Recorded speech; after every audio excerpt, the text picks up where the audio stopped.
ወመንፈስ ቅዱስ አሃዱ አምላክ አመሰኑዩ ለየካቲት በዛቲ ዕለት አንድ አምላክ በሆነ በአብ በወልድ በመንፈስ ቅዱስ ስም የካቲት 2 በዚች ቀን ከእስክንድርያ ውጭ የደብረ ዝጋግ ገዳም አበምኔት የከበረ አባት ለንጊኖስ አረፈ።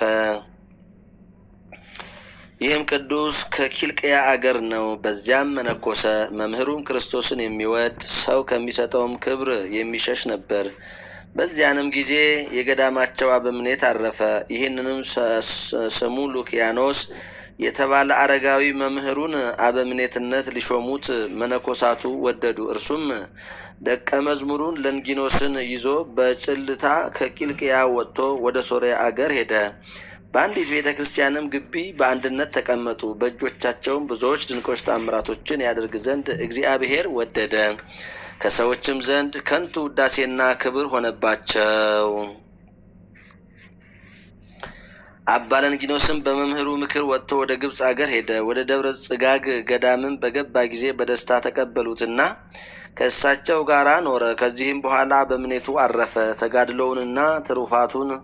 ተጋድሎውን ትሩፋቱንና ደግነቱን ስላወቁ በደብረ ዝጋግ ገዳም ላይ አባ ለንጊኖስን አበምኔት አድርገው ሾሙት። ከጥቂትም ወራት በኋላ መምህሩ አባ ሉኪያኖስ መጣ። የመርከቦችን ጣሪያዎች እየሰሩ በእጆቻቸውም ከሚሰሩት እየተመገቡ በአንድ ልብ በመሆንም በአንድነት ኖሩ። እግዚአብሔርም በእጆቻቸው ብዙዎች የሆኑ ድንቆች ተአምራቶችን አደረገ። ከዚህም በኋላ አባ ሉኪያኖስ አረፈ። የኬልቄዶንን ጉባኤ በሰበሰበ በከሃዲው መርቅያኖስም ዘመን ወደ ሀገሮችም ሁሉ መልእክተኞችን ላከ። ከእርሳቸውም ጋር አንዱን ክርስቶስን ወደ 2 ባህሪ የምትከፍል የረከሰች ሃይማኖቱ ደብዳቤ አለች። ከንጉሥ መልእክተኞች 3ቱ ወደ ደብረ ዝጋግ በደረሱ ጊዜ ያንን ደብዳቤ ለአባ ለንጊኖስ ሰጡት። በዚህ ጽሑፍ እንድታምኑ በውስጡም እንድትፈርሙ ንጉሥ መርቅያኖስ አዝዟል አሉት። አባ ለንጊኖስም ከቅዱሳን አባቶቼ ጋር ሳልማከር እኔ ምን መስራት አልችልም፣ እንድንማከርም እናንተም ከኔ ጋር ኑ አላቸውና የቅዱሳን በድኖች ወዳሉበት ዋሻ ውስጥ አስገባቸውና የከበራችሁ አባቶቼ ሆይ እናንተ አርፈን ተኝተናል አትበሉ። እነሆ አንዱን ክርስቶስ 2 ባህሪ የሚያደርግ በውስጡ የተጻፈበትን ይህን ደብዳቤ አምጥተዋልና በቃሉ አምን ዘንድ በውስጡም እፈርም ዘንድ ታዙኛላችሁን? ወይም አታዙኝም? የምሰራውንም ካልነገራችሁኝ ሕያው እግዚአብሔርን አጽሞቻችሁን ከዚህ ቦታ አወጣለሁ አላቸው። ያን ጊዜ ሰዎች ሁሉም እየሰሙ ከአስከሬናቸው የአባቶቻችንን የሐዋርያትንና የ318ቱን የቀናች ሃይማኖትን አትተዉ፣ ይህንንም የረከሰ ደብዳቤ አትከተል፣ ከአስከሬናችን ቦታ አርቀው እንጂ የሚል ቃል ወጣ። የንጉሥ መልእክተኞችም ይህን ነገር ሰምተው እጅግ አደነቁ። በላያቸውም ታላቅ ፍርሃት አደረባቸው። ወደ ንጉሥም አልተመለሱም። ራሳቸውን ተላጭተው መነኮሱ እንጂ። እስካረፉም ድረስ ብዙ ዘመን እየተጋደሉ ኖሩ። የከበረ አባ ለንጊኖስም ያማረ ተጋድሎውን ጨርሶ እግዚአብሔርንም አገልግሎ በሰላም አረፈ። የሕይወት አክሊልንም ተቀበለ። ለእግዚአብሔር ምስጋና ይሁን። እኛንም በጸሎቱ ይማረን፣ በረከቱም ከእኛ ጋር ትኑር ለዘላለሙ አሜን። አርኬ ሰላም እብል መዓልተ ወለያለየ ትሩፋቲከ አቡየ ለንጊኖስ አነክር ዘተውህበከ እበየ ሀበ ያሃሎከ ሶበቆብአከ ርየ ሰይጣን ተሃፊሮ እፎኑም ጎየ። በዚችም ዕለት የትጉሃን መላእክት ወገን የሆነ የገዳማውያን ሁሉ አለቃ የከበረ ታላቁ ጳውሊ አረፈ። ይህም ቅዱስ ከእስክንድርያ አገር ጴጥሮስ የሚባል ወንድም አለው። አባታቸውም የገንዘቡ ብዛት ሊቆጠር የማይቻል እጅግ ባለጸጋ ነበር። ባረፈም ጊዜ የሐዘናቸው ቀን ሲፈጸም ርስቱንና ገንዘቡን ሊካፈሉ ጀመሩ። ጴጥሮስም ታላቁን ክፍል ወደ ራሱ በመውሰድ የሚያንሰውን ለጳውሊ የሚሰጠው ሆነ። ስለዚህም ጳውሊ አዘነና ከአባቴ ርስት በትክክል ለምን አትሰጠኝም አለው። እርሱም አንተ ወጣት ስለሆንክ ታባክነዋለህ፣ እስከምታድግ እኔ እጠብቅልሃለሁ ብሎ መለሰለት። ስለዚህም ጳውሊ ተቆጣና እርስ በርሳቸው ተጣሉ። ይፈርድላቸውም ዘንድ ወደ ዳኛ ሄዱ። እነርሱም ወደ ዳኛ ሲሄዱ ሰዎች ተሸክመውት ወደሚቀብሩበት ሲወስዱት ብዙዎችም የተከተሉትን የሞተ ሰውን አገኙ። ጳውሊም ከተከተሉት አንዱን ሰው ዛሬ የሞተው ማን ነው ብሎ ጠየቀው። ያም ሰው እንዲህ ብሎ መለሰለት፣ ልጄ ሆይ እወቅ አስተውል። ይህ የሞተ ሰው በወርቅ በብር እጅግ ባለጸጋ የሆነ ሁል ጊዜ ደስ የሚለው ነበር። አሁንም እነሆ ይህን ሁሉ ትቶ ራቁቱን ወደ መቃብር ወደማይመለስበት መንገድ ይሄዳል። በኃጢአት ማይበል ውስጥ እያለ ሙቷልና። አሁንም ልጄ ሆይ ስለ ነፍሳችን ድህነት ልንታገል ይገባናል። እኛ መቼ እንደምንሞት አናውቅምና። ነገር ግን በዚህ ዓለም ውስጥ ገንዘብ ኑሮት ስልጣንም ኑሮት ሳለ ይህን ሁሉ የተወ የተመሰገነ ነው። እርሱ የቅዱሳን ሀገር በሆነች በኢየሩሳሌም ሰማያዊ ታላቅ ክብርን ይቀበላልና። የከበረ ጳውሊም ይህን ነገር በሰማ ጊዜ ከልቡ አዘነ፣ እንዲህም አለ፣ የዚህ የኃላፊው ዓለም ገንዘብ ምኔ ነው? ምን ይጠቅመኛል? ከጥቂት ቀኖች በኋላ ትቼው ራቁቴን የሚሄድ አይደለሁምን? አለ። ከዚህም በኋላ ወደ ወንድሙ ተመልሶ ወንድሜ ሆይ ወደ ቤታችን እንመለስ፣ ከእንግዲህ ስለ ገንዘብ ምን ከአንተ ጋር አልነጋገርም አለው። ከዚህም በኋላ ከወንድሙ ሸሽቶ ከሀገሩ ወጣ። ከመቃብር ቤት ውስጥም 3 ቀንና 3 ሌሊት መንገዱን ይመራው ዘንድ ወደ እግዚአብሔር እየጸለየና እየማለደ ኖረ። ወንድሙ ጴጥሮስም በሀገር ውስጥ እየዞረ ሲፈልገው ሰነበተ፣ ግን አላገኘውም። ታላቅ ሐዘንንም አዘነ። የተመሰገነ ጳውሊ ግን 3 ቀኖች ያህል በዚያች መቃብር ቤት ሲኖር መብልና መጠጥን አላሰበም። ፍርሃትና ድንጋጼም አልደረሰበትም፣ አምላካዊ ኃይል ትጠብቀው ነበርና። በአራተኛይቱም ዕለት እግዚአብሔር ወደ እርሱ መልአኩን ላከ። ከዚያም ነጥቆ ወሰደው፣ በምስራቅ በኩል በምትገኝ በረሃ ውስጥ አኖረው። በዚያም የውሃ ምንጭ አለ። መልአኩም ሰላምታ ሰጥቶት ወደ ሰማይ አረገ። የከበረ ጳውሊም አራዊት የሚኖሩበትን ጉድጓዶች አግኝቶ ወደ አንዲቱ ፍርኩታ ገባ። ልብሱንም ሰኔል ሰርቶ ለበሰ። እንዲህም ብሎ ጸለየ፣ የሕያው የእግዚአብሔር ልጅ ጌታዬ ኢየሱስ ክርስቶስ ሆይ ርኅራሄ ከሌለው ጠላት እጅ ጠብቀኝ፣ አድነኝም። ተጋድሎዬን እስከምፈጽም ታጸናኝ ዘንድ ቸርነትህ ወደ እኔ ትምጣ። የትውልድ ሁሉ ንጉሥ ሆይ ኃይል፣ ጌትነት፣ ክብር ገንዘብህ ነውና ለዘላለሙ። በዚያችም ዋሻ ውስጥ 80 ዓመት ኖረ። ከሰውም ከቶ ማንንም አላየም። ልብሱም ከሰኔል ቅጠል የተሰራ ነው። እግዚአብሔር ወደ ማታ ሁልጊዜ ወደ እርሱ ቁርአን ይልክለታል። ከእርሱም ጋር ግማሽ እንጀራ አለ። ያንን ለከበረው ጳውሊ ይሰጠዋል። የክብር ባለቤት እግዚአብሔርም ቅዱስናውንና ጽድቁን ይገልጥ ዘንድ በወደደ ጊዜ መልአኩን ወደ ታላቅ አባት ወደ እንጦንዮስ ላከ። ይህም እንጦንዮስ በበረሃ ውስጥ መኖርን የጀመረ እርሱ እንደሆነ በልቡ ያስብ ነበር። መልአኩም እንዲህ አለው፣ እንጦንዮስ ሆይ ከአንተ የ2 ቀን ጎዳና ርቆ በበረሃ ውስጥ ሰው አለ። የዓለም ሰዎች ከሚረግጥባቸው የእግሩ ጫማዎች እንደ አንዲቱ ሊሆኑ የማይገባቸው፣ ስለ እርሱም ጸሎት ዓለም ተጠብቆ የሚኖር ምድርን ፍሬዋን የምትሰጥ፣ ጠል በምድር ላይ የሚወርድ፣ በምድር በሚኖሩ ኃጢአተኞች ሁሉ ላይ ፀሐይ የሚወጣ፣ የሰውን ፍጥረት በእግዚአብሔር እጅ ውስጥ ተጠብቆ የሚኖር። አባ እንጦንስም ይህን ቃል በሰማ ጊዜ ተነስቶ ወደ በረሃው መካከል ተጓዘ። እግዚአብሔርም ከእርሱ ጋር ሆኖ ጎዳናውንም እንደሚጠርግለት አምኖ ሲጓዝ የሰውና የአራዊትን ፍለጋ አገኘ። ያንንም ፍለጋ ተከትሎ ከቅዱስ ጳውሊ በዓት ደረሰ። በሩንም አንኳኳ። የከበረ አባ ጳውሊ ግን ከሰይጣን ስራ እንደሆነ አስቦ ታላቅ ድንጋይ ወስዶ ከመዝጊያው ጀርባ አኖረ። አባ እንጦንስም ይሰጠኝ ዘንድ ፈለግሁ፣ አገኝ ዘንድ ለመንኩ፣ ይከፈትልኝም ዘንድ በሩን አንኳኳሁ ብሎ አሰምቶ ተናገረ። በዚያንም ጊዜ ከፈተለትና ገባ። እርስ በርሳቸውም በመንፈሳዊ ሰላምታ እጅ ተነሳስተው በአንድነትም ጸለየው ተቀመጡ። አባ እንጦንስንም አባቴ ሆይ ስምህ ማን ነው አለው።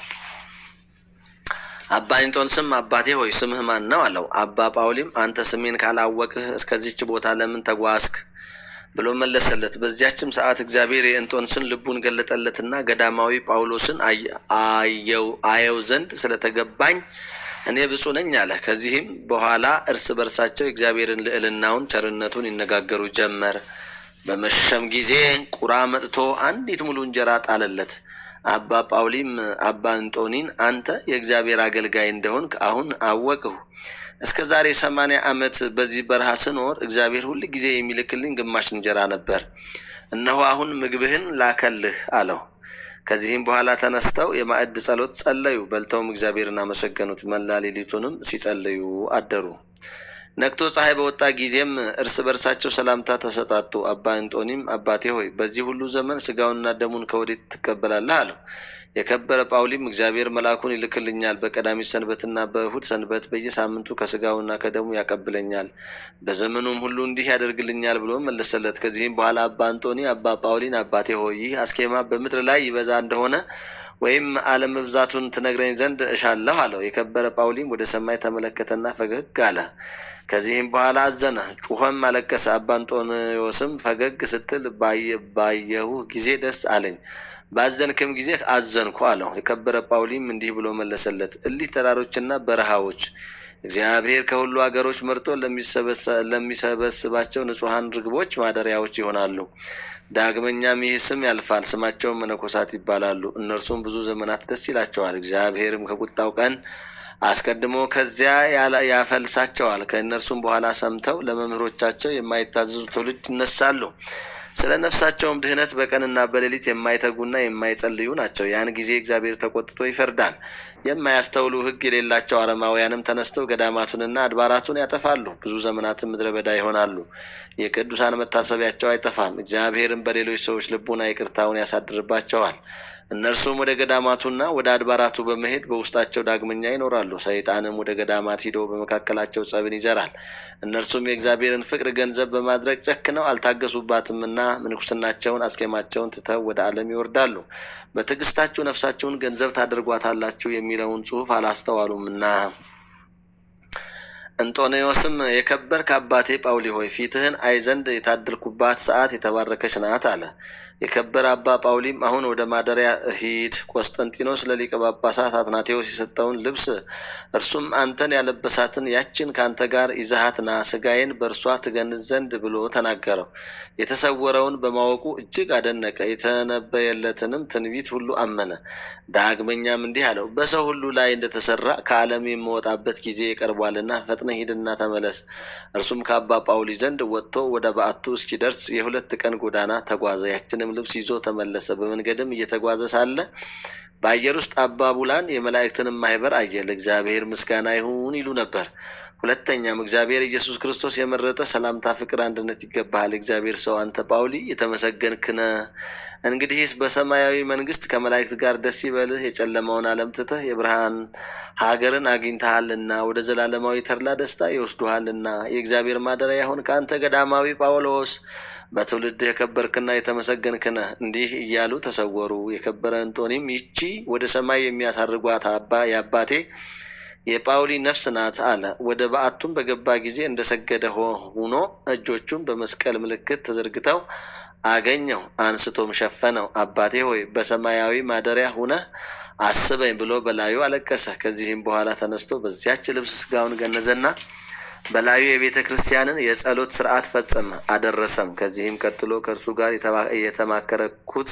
የተማከርኩት ነገር የለም፣ ምን ላድርግ ብሎ አሰበ። በዚያንም ጊዜ አንበሶች መጡ፣ እጅ ነሱትም። ቀድሞ እንደሚያውቁትም ዘንበል ብለው የእግሩን ትቢያ ላሱ። መቃብሩን በየት ቦታ እንቆፍርለት እንደሚሉ አመለከቱት። እርሱም ምልክታቸውን አውቆ በቁመቱ ልክ ለክቶ ሰጣቸው።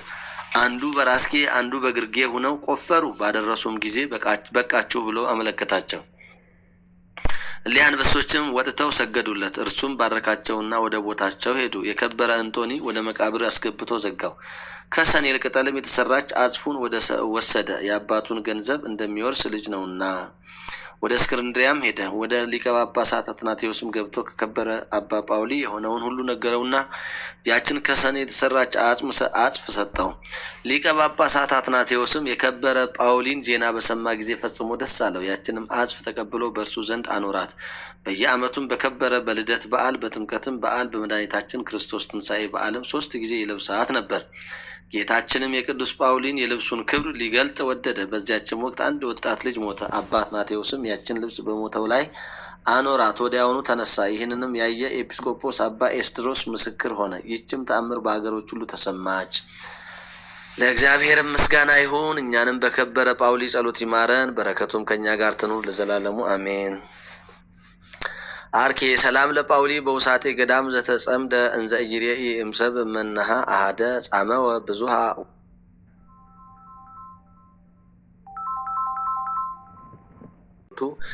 ለመደ ለእግዚአብሔር ተረክበ ከዊኖ ስጉደ። በዚህችም ዕለት የከበረ ሐዋርያ ቶማስ ታምራትን አደረገ። ጌታችን ወዳዘዘው ሊያስተምር በወጣ ጊዜ ከመንገድ ጥቂት ፈቀቅ አለ። ድንገትም የሞተ ጎልማሳ አየ። መልኩ እጅግ የሚያምር ነበር። ሐዋርያውም አቤቱ ይህን ጥፋት አይ ዘንድ ወደዚህ አመጣኸኝን? ነገር ግን ፈቃድህ ይሁን አለ።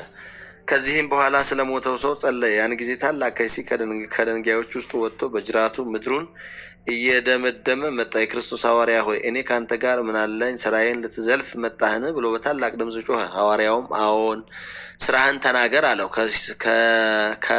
ከይሲውም እንዲህ አለ፣ በዚህ ቦታ አንጻር መልከ መልካም ሴት ነበረች፣ እኔ የምወዳት ናት። ይህም ጎልማሳ ሲስማት አየሁት። በሰንበት ቀንም ከእርሷ ጋር አደረ። ስለዚህም ነክሼ በመርዝ ገደልኩት። ሐዋርያውም መርዝህን ከሱ ተወስድ ዘንድ በጌታ ኢየሱስ ክርስቶስ ስም አዝዣለሁ አለው። ሄዶም ከዚያ ከሞተው መርዙን መጠጠና ወሰደ። ወዲያውኑ ተነፍቶ አበጠ፣ ተሰንጥቆም ሞተ። የሞተውም ሰው ድኖ ተነሳ። ስለዚህች ምልክትም ብዙዎች በክብር ባለቤት ጌታችን አመኑ። እርሱም ሃይማኖትን አስተምሮ የክርስትና ጥምቀትን አጠመቃቸው። ለእግዚአብሔር ምስጋና ይሁን። እኛንም በሐዋርያው በአባታችን ቶማስ ጸሎት ይማረን፣ በረከቱም ከእኛ ጋር ትኑር ለዘላለሙ አሜን። አርኬ ሰላም ለቶማስ ዛርአየ እዘዞ ሀበሆረ ይስብክ ለእግዚአብሔር ትእዛዞ እስመ ለመዋቲ አብጽሖ እስከ አንከሮ ወአስኦ ዘዞ በስመ ኢየሱስ ክርስቶስ ለከይሲ ሶበ አውገዞ እምላይ ለብእሲ ምውት ከመይንሳ ህምዞ። የካቲት 2 ቀን የሚከበሩ ዓመታዊ ቅዱሳን በዓላት፦ ቅዱስ አባ ጳውሊ ገዳማዊ የባሕታውያን ሁሉ አባት፣ ቅዱስ አባ ለንጊኖስ ሊቀ ምኔት ደብረ ዝጋግ ግብጽ፣ ቅዱስ ቶማስ ሐዋርያ። ወርሃዊ በዓላት፦ ቅዱስ ዮሐንስ መጥምቀ መለኮት፣ ቅዱስ ታዴዎስ ሐዋርያ፣ ቅዱስ ሳዊሮስ ዘአንጾኪያ የሃይማኖት ጠበቃ፣ ቅዱስ ኢዮብ ጻድቅ፣ ቅዱስ አቤል ጻድቅ፣ አባ ሕርያቆስ ዘሀገረ ብህንሳ ናቸው። የሚበልጠውን ትንሣኤ እንዲያገኙ እስከ ሞት ድረስ ተደበደቡ። ሌሎችም መዘበቻ በመሆንና በመገረፍ ከዚህም በላይ በእስራትና በወህኒ ተፈተኑ። በድንጋይ ተወግረው ሞቱ፣ ተፈተኑ፣ በመጋዝም ተሰነጠቁ፣ በሰይፍ ተገድለው ሞቱ። ሁሉን እያጡ መከራን እየተቀበሉ እየተጨነቁ የበግና የፍየል ሌጦ ለብሰው ዞሩ። ዓለም አልተገባቸውምና በምድረ በዳና በተራራ በዋሻና በምድር ጉድጓድ ተቅበዘበዙ። ዕብራውያን 11 ቁጥር 35 እስከ 38። ዘአቅረብኩ ማሕሌተ አዘኪርየ አእላፈ እምለተ ጸምዱ ከዘልፈ ለለአነብብ ተወከፍ ዘንዴትየ መጽሐፈ እንተረሰይከ እግዚኦ ጸሪቀ መበለት